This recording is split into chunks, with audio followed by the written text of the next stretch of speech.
Salut les filles, donc aujourd'hui je vous retrouve pour une nouvelle vidéo. Je crois que j'en avais parlé dans une de mes vidéos ou sur mon compte Facebook. Donc en fait je vais vous faire une vidéo de comment perdre ses kilos de grossesse tout en s'amusant avec votre bébé. Donc la première partie de la vidéo je vais parler de comment j'ai perdu mes kilos de grossesse. Et dans la deuxième partie, vous allez pouvoir voir des exercices qu'on peut faire avec son bébé. Donc si vous entendez mon fils pleurer, c'est normal, il fait ses dents, très très grognon, enfin bref. Voilà. Donc, alors il faut savoir que pendant ma grossesse, j'ai pris beaucoup de kilos, un peu trop en fait. En fait, je me suis laissée aller, quoi. J'ai mangé. J'arrêtais pas de manger. Je mangeais la nuit, le jour. Je mangeais n'importe comment et n'importe quoi. Je vous conseille pas de faire la même chose. Après, c'est chacun fait comme il veut.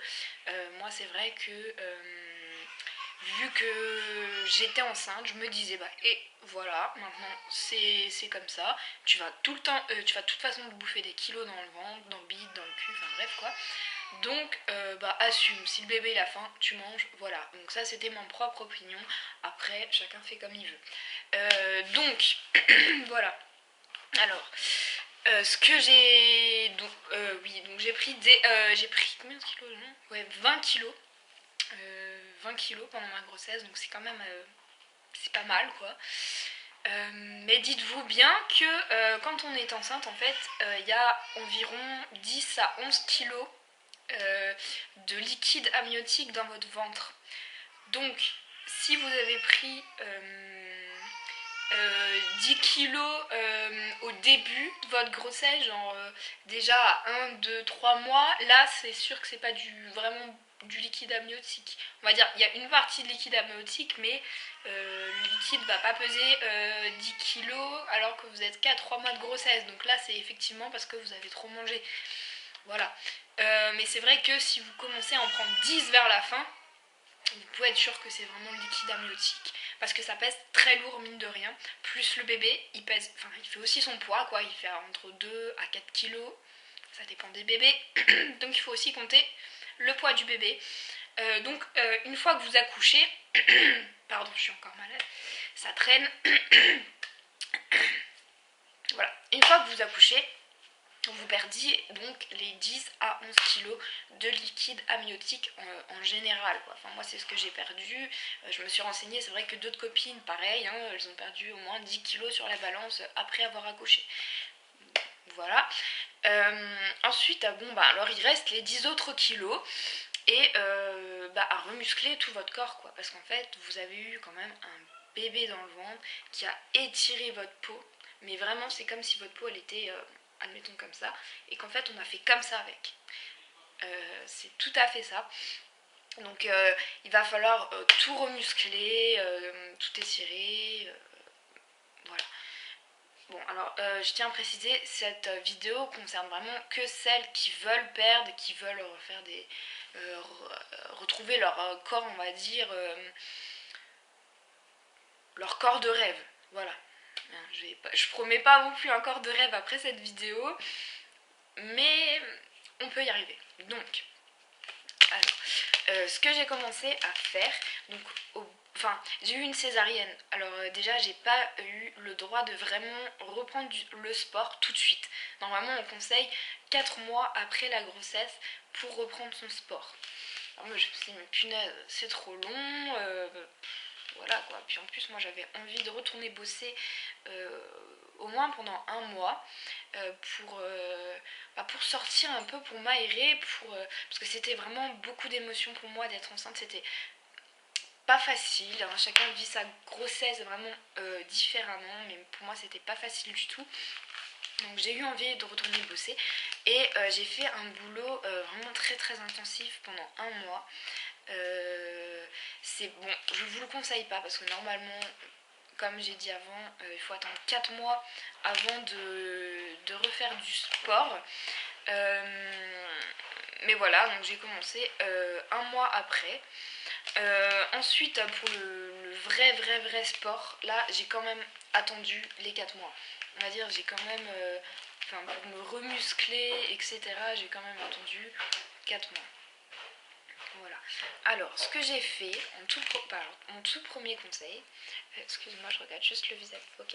Mon tout premier conseil, c'est boire de l'eau. Alors déjà, quand vous étiez enceinte, si vous l'étiez, hein, voilà, on vous conseillait de boire au moins 1,5 litre à 2 litres par jour. Ce qui est énorme quand même. Moi j'étais pas une grande buveuse d'eau, donc ça a été super difficile de respecter les 2 litres par jour. C'était trop dur pour moi. J'ai vraiment eu du mal.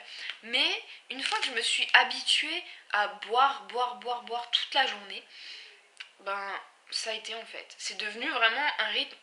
Aujourd'hui je bois 2 litres d'eau par jour, mais je les sens pas quoi. Enfin je veux dire, je bois vraiment énormément et ça me fait rien. Et puis j'ai même soif quand j'emmène pas de bouteille d'eau quand je pars. Là c'est vraiment la cata pour moi. Donc voilà. Alors vous commencez à boire à votre rythme. Pour faire passer le goût, vous pouvez boire du sirop. Bon, c'est sûr, c'est un peu l'aliment sucré quand on est enceinte, à éviter normalement, mais bon, je le faisais quand même, je buvais du sirop, je mangeais des glaces à l'eau, donc ça, il faut savoir, ça contient aussi de l'eau, donc ça compte. Je mangeais des glaces à l'eau, je buvais un petit café le matin, voilà, enfin, j'essayais de boire vraiment le plus possible. Je gardais tout le temps une bouteille à côté de mon lit pour que la nuit, si j'ai soif, je puisse boire. Voilà. Ensuite, donc, deuxième point, il y a un ingrédient naturel qui marche assez bien, qui a bien marché pour moi, c'est le fameux thé vert. Donc voilà, je peux le trouver sous ce format, par exemple. Là, c'est voilà, là c'est Lipton qui a fait ça, donc le thé vert original, hein, le tout simple, quoi, le classique, qui a un goût assez spécial, on va dire, pas vraiment amer, mais un petit peu quand même. Donc moi ce que je fais, je rajoute du citron et un morceau de sucre et ça passe très bien. Mais si vous voulez, il y a déjà d'autres préparations, enfin d'autres marques qui le font avec directement le citron inclus dedans. Donc là, le thé vert citron de chez Twinings. Voilà, bref.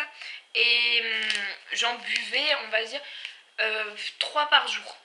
Pas quand j'étais enceinte, hein. Par contre, là, c'est vraiment une fois que j'ai accouché, voilà, j'ai commencé par ce genre de choses, puisque je pouvais pas faire de sport tout de suite. Donc j'ai vraiment bu beaucoup et je buvais énormément de thé vert.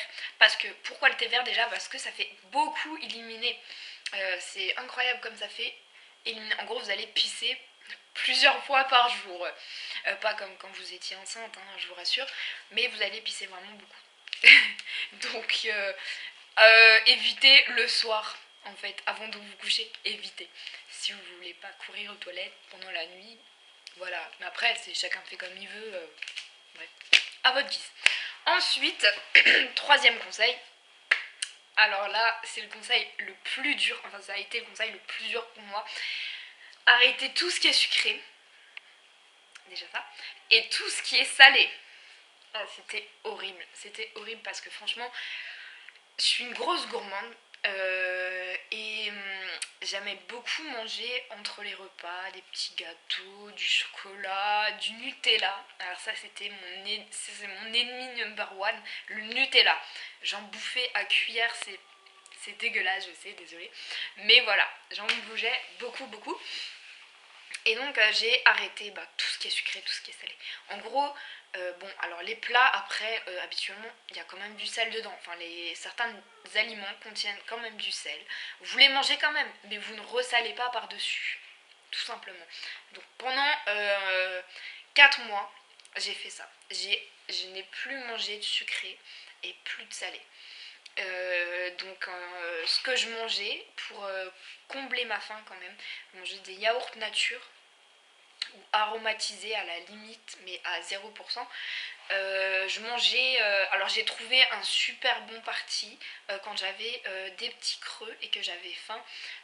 J'ai acheté les gâteaux de la marque Björk que vous pouvez trouver en grande surface. Je prenais ceux à l'amande et aux pépites de chocolat. Honnêtement, c'est vraiment très très peu calorique. Et il faut savoir que l'amande contient des fibres et elle cale assez vite. Donc un petit paquet de gâteaux, enfin il y avait 2-3 gâteaux dedans, voilà, vous le mangez, vous êtes calé. Honnêtement, et c'est vraiment super parce que après vous n'avez pas faim, et puis vous savez que vous avez pris très peu de calories en le mangeant. Bon, par contre, je vous conseille pas de manger 2 paquets par jour, hein. Un paquet, on va se limiter à un paquet. Voilà. Qu'est-ce que je mangeais d'autre pour... Oui, alors il y a le melon. En fait, je mangeais énormément de melon parce que je sais qu'il contient de l'eau. Donc, comme je disais avant, je ne suis pas une grande buveuse et le melon contient énormément d'eau. Surtout le melon jaune, le melon blanc, ça contient beaucoup d'eau, plus que le melon orange, là, le melon original qu'on trouve partout, quoi. Les autres contiennent beaucoup plus d'eau.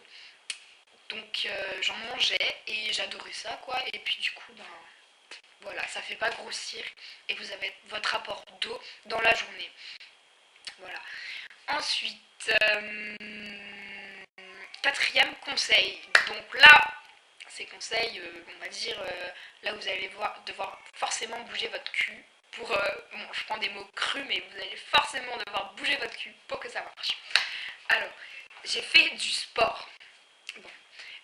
J'avais pas vraiment les moyens de m'inscrire dans une salle de sport, c'est énormément cher.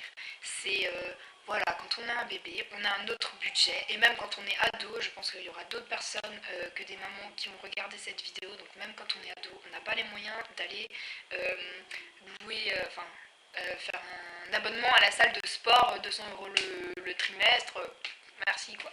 Bon, alors, ce que j'ai fait, j'ai fait une technique pas chère du tout.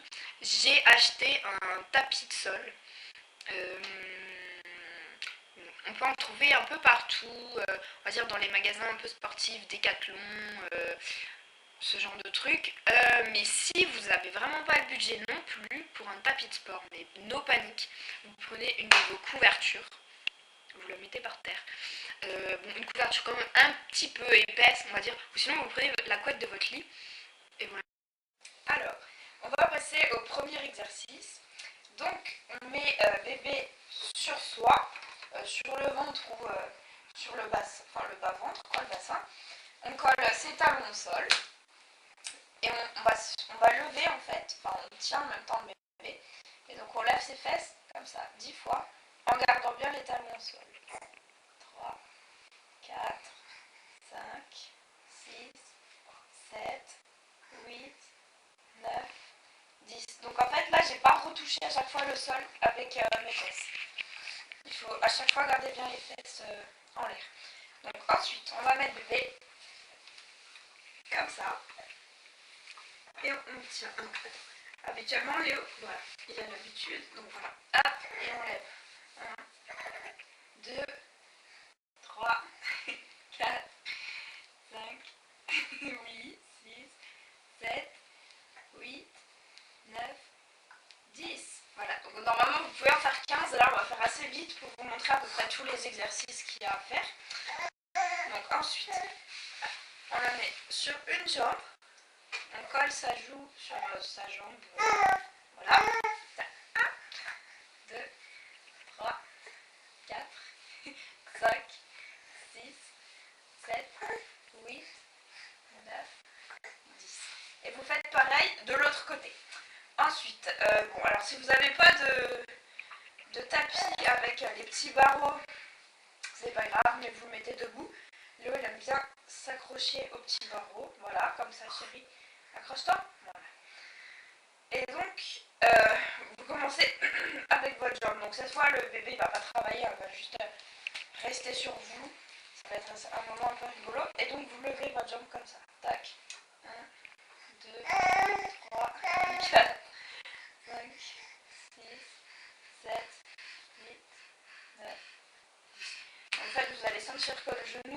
Tac. Donc, si bébé est encore, on va dire, motivé, cette fois, ça va être à lui. Donc, vous le placez comme ça sur vos genoux. Oui, oui, oui. Et donc là, vous tendez ses jambes. Vous forcez pas, hein. S'il ne les tend pas, vous forcez pas. Et vous faites 10 petits mouvements comme ça. Tac. Voilà. Bref, admettons que c'est 10. Donc ensuite, oui, donc, ouais, voilà. Voilà, il faut le laisser se placer comme il a envie. Après, c'est pas tellement grave, hein. Donc, vous faites la même chose avec une seule jambe. Tac, vous tendez 1, 2, 3, 4, 5, 6, hop, et on fait l'autre avec le jambe. 1, 2, 3, 5, 6, sans jamais forcer, hein. Surtout pas forcer. Ensuite, vous allez ramener ses jambes vers lui et les tendre. On ramène les jambes vers lui. Alors, là, vous voyez, il force. Enfin, il force, du coup, moi, je force pas. Hop, voilà. Il a pas envie. Bon, bah alors, c'est pas grave. S'il n'a pas envie de cette jambe, il n'y a pas de souci. Donc, on continue. On ramène bien les jambes vers lui et on les tend. On ramène les jambes vers lui et on les tend. Vous faites 10 mouvements comme ça. Donc, ça permet de bien assouplir son corps, on va dire, et puis à sentir toutes les petites parties de son corps qu'il a. Voilà. Donc, attends. Bon. Voilà. On va continuer comme ça. Allez, Léo, tu t'attaches ou pas? Non. Bon. Voilà. Donc, on recommence en fait avec les exercices du début, mais cette fois, vous placez le bébé un peu plus haut. Donc là, on voit que je l'ai placé plus haut. Donc, plus vous avez du poids sur le ventre, plus ça va être dur de remonter comme ça le bassin vers le haut. Ouais, c'est dur. C'est dur pour maman, mais pas pour bébé, hein. Non. Voilà. Bon, donc on va arrêter là pour les exercices aujourd'hui. On en fera d'autres. Dites-moi si vous avez aimé la vidéo et on en refera d'autres.